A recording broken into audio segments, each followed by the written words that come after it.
Assalamualaikum warahmatullahi wabarakatuh. Alhamdulillahirabbil alamin. Alhamdulillahilladzi an'amana bi ni'matil iman wal islam. Wa nusalli wa nusallimu ala khairil anam sayyidina wa maulana Muhammad wa ala alihi wa sahbihi ajmain, amma ba'd. Yang terhormat kepada Bapak Babun Soeharto selaku Rektor UIN Jember, dan yang saya hormati kepada Dewan Juri serta kepada teman-temanku yang insya Allah dirahmati oleh Allah Subhanahu wa Ta'ala.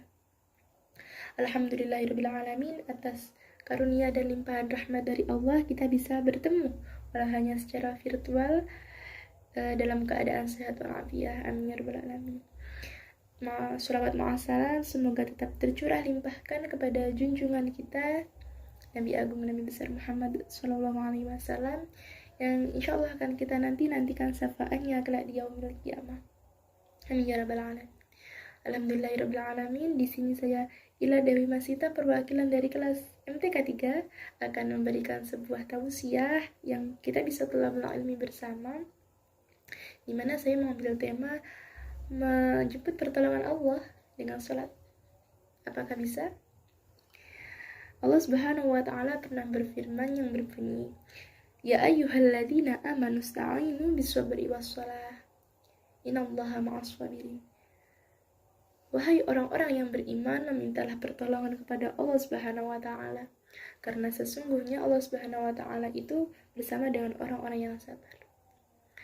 Dalam hal ini Allah juga mengatakan bahwa memintalah pertolongan dengan sholat dan sabar, sehingga apa yang kau kerjakan tidak akan sia-sia. Banyak dai dan juga ustadz mengatakan bahwa ayat ini memang benar, ayat yang menunjukkan bagaimana Allah bisa menurunkan pertolongan lewat sholat. Nah, sholat yang bagaimanakah ini? Sebelum kita membahas sholat yang bagaimanakah, saya akan memberikan sedikit cerita, dan dari cerita ini insya Allah kita bisa mengambil hikmah dan gambaran bagaimana, apa yang dimaksud dengan sholat tersebut. Di sini cerita ini disampaikan oleh Anas bin Malik radhiyallahu anhu, salah seorang sahabat pada zaman Nabi. Dia menceritakan bahwa dahulu ada seorang pedagang. Dia berdagang dari Madinah ke Syam. Nah, di tengah perjalanan, pedagang ini diberhentikan oleh perampok. Dan perampok ini mengambil harta serta akan membunuhnya. Jawaban dan tanggapan dari pedagang ini hanya seperti ini. Wahai fulan, jika engkau memang ingin hartaku dan juga ingin membunuhku, maka lakukanlah. Namun sebelumnya izinkan aku terlebih dahulu untuk melaksanakan sholat 2 rakaat. Dengan bangga dan dengan jahatnya, perampok ini berkata, lakukanlah. Aku akan memberimu sedikit waktu agar kamu bisa melaksanakan apa yang kamu mau. Dan seketika pedagang tersebut mendirikan sholat.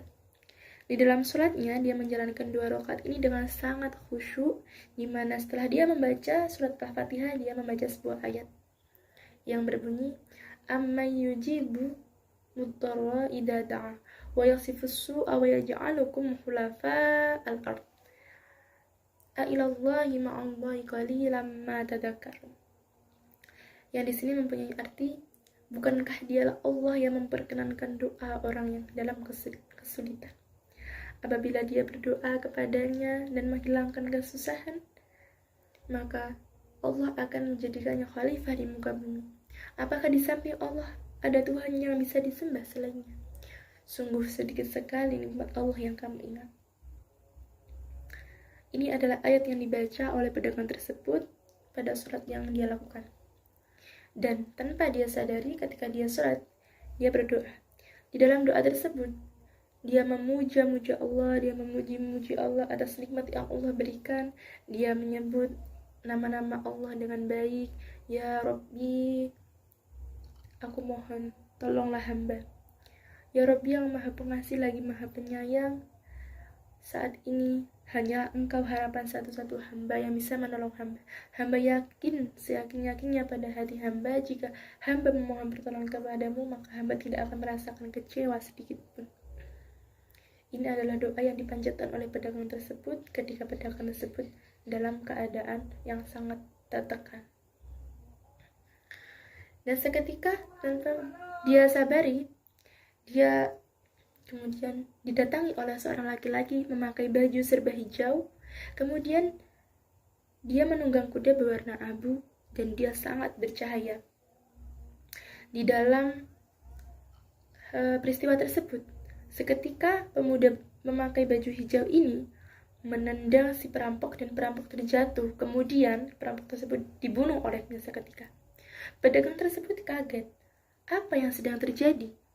Kemudian dia bertanya kepada lelaki itu, "Wahai tuan, siapakah dirimu? Kenapa engkau menolongku?" Dan lelaki itu menjawab, "Wahai hamba Allah, ketahuilah bahwa aku adalah malaikat yang turun dari langit ketiga. Di mana saat engkau memunajatkan doa, di situ pintu-pintu langit sedang terbuka. Pada saat engkau memunajatkan doa yang kedua, pintu langit terbuka lebar. Di saat engkau memunajatkan doa yang ketiga, malaikat Jibril datang kepada kami seraya berseru, 'Wahai malaikat Allah, siapakah yang ingin menolong hamba Allah tersebut?'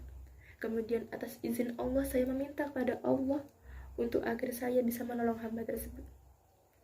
Kemudian dia berkata, 'Wahai hamba Allah, ketahuilah bahwa sebenarnya jika engkau dalam kesulitan dan engkau melaksanakan sholat dengan sabar dan dengan khusyuk, dan sholat itu benar-benar atas nama Allah, maka Allah akan mendatangkan pertolongan dengan sangat cepat apabila engkau memang yakin Allah itu benar-benar bisa menurunkannya.'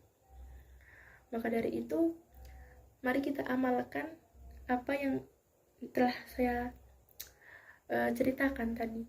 Di sana dikatakan bahwa apabila kita sholat dan kita khusyuk, maka Allah Subhanahu wa Ta'ala bisa mendatangkan pertolongan itu dengan tiba-tiba tanpa kita sadari. Maka dari itu, lakukanlah sholat agar apa? Agar kita menjadi umat yang bahagia dunia akhirat, dan insya Allah pertolongan Allah akan datang kepada kita. Amin ya rabbal alamin. Sekian apa yang bisa saya sampaikan, kurang lebihnya mohon maaf. Wabillahi taufiq wal hidayah. Wassalamualaikum warahmatullahi wabarakatuh.